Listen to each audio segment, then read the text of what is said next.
Thank you, Lord. Alhamdulillah, okay ang lahat. So, magpaiyak ako. At saka ultrasound sa breast. Alhamdulillah, thank you, Lord. Praise be to God.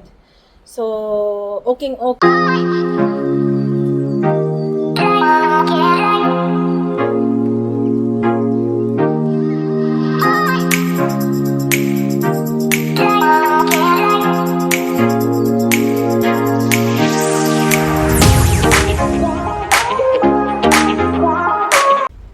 Hello everyone, good morning. So today is Wednesday. It's July 2. Dito tayo sa hospital. So papunta na tayo sa hospital. Nandito na tayo sa hospital. Kasi ngayon ko malalaman ang result appointment ko sa aking doktor. At ngayon ko malalaman ang result ng aking check-up.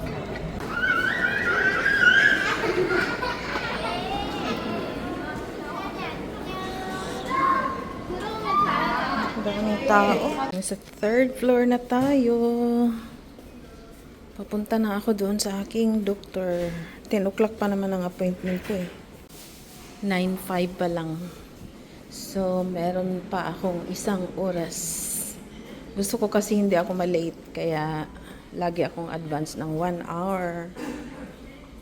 Kuha muna ako ng priority number.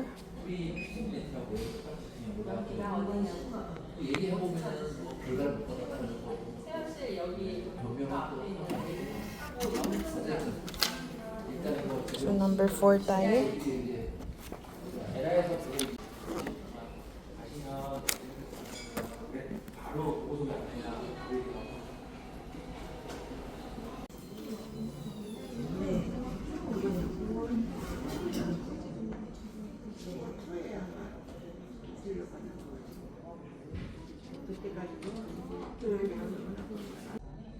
Umaaga kasi ako sa mga ano pa dito 9:30. So malapit nang tawagin yung pangalan ko. So short. Thank you, Lord. Alhamdulillah, okay ang lahat. So magpaiyak ako. Ang iyak ay magpa-appointment for next year.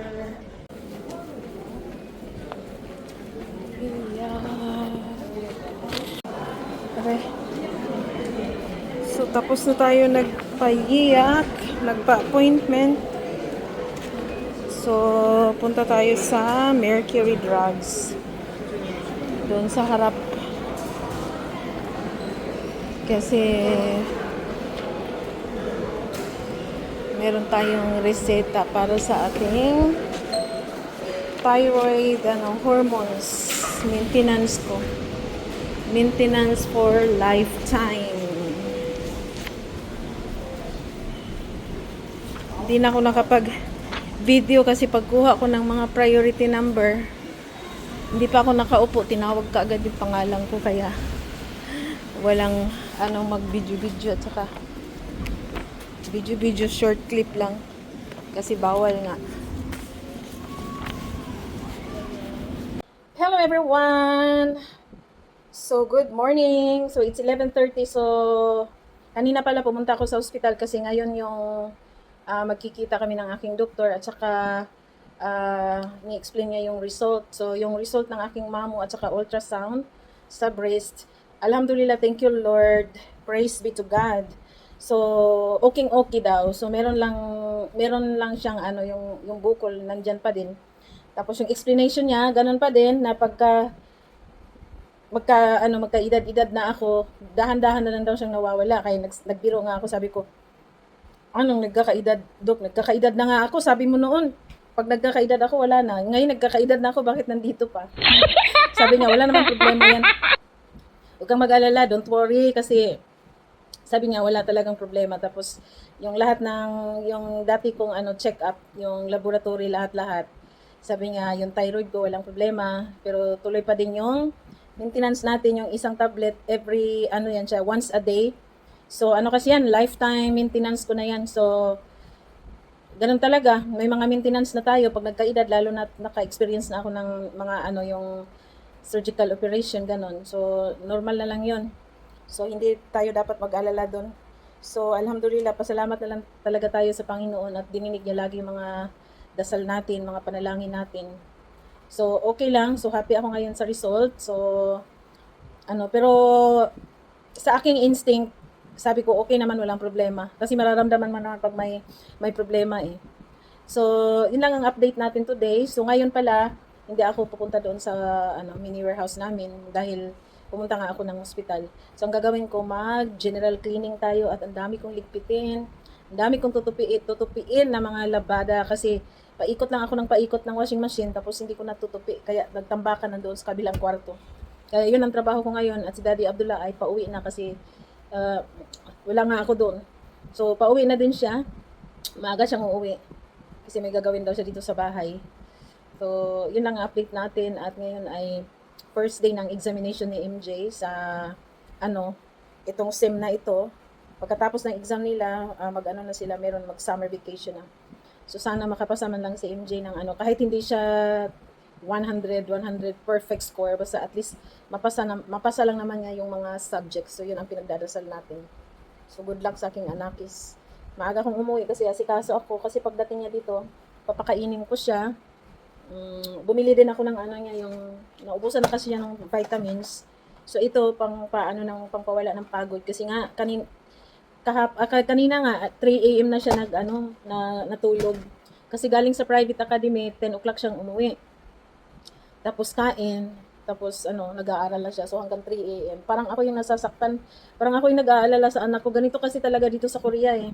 Talagang patayan sa pag-aaral. Ganito kasi talaga ang education system dito sa sa Korea. So wala tayong magagawa kundi makipaghabulan. Kasi kung petiks lang din yung estudyante wala. Lahat ng mga estudyante ganyan dito sa Korea. So ewan ko lang sa iba kung pero ako sabi ko lang kay MJ, siguraduhin mo lang yung math at saka English, yun. Pero it doesn't mean na huwag mo namang ilagpak yung ibang subject, sabi ko. Basta tayo dyan sa English at math. So yun lang siguro ang update ko today. So thank you very much for watching. At shout out sa ating mga old and new subscribers, mga loyal supporter natin dyan, mga loyal friends all over the world. So, thank you so much. So, pag nagkaroon tayo ng time, magsha-shoutout ako sa inyo.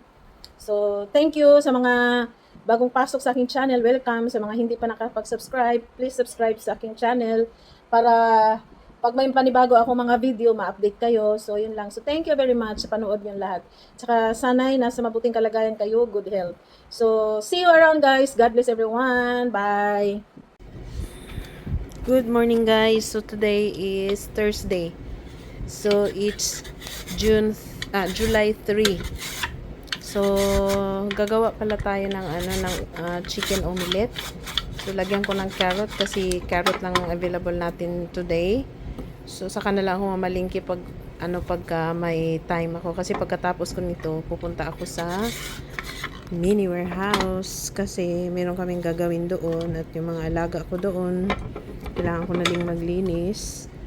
So kaya ito madali at mabilis ang for breakfast.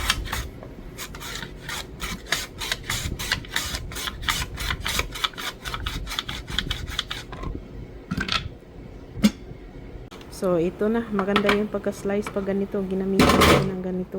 So hindi ko na pinakita sa inyo yung pag-mix ko ng chicken, paglagay ko ng mga ingredients o kung ano-ano. So bilis-bilisan ko kasi tinanghali na tayo at kailangan ko nang umalis. So dire-diretso na ito. So ayan na, yan na ng chicken omelette. Si MJ gusto niya ito pero dapat isang beses lang niyang kainin. Huwag nang pabalik-balik. Kung ngayong breakfast, huwag na sa lunch ipapakain sa kanya, ayaw niya. So yan, nagluluto na tayo at may naluto na nga. Tinikman na ni Daddy Abdullah. Pahak na akong giluto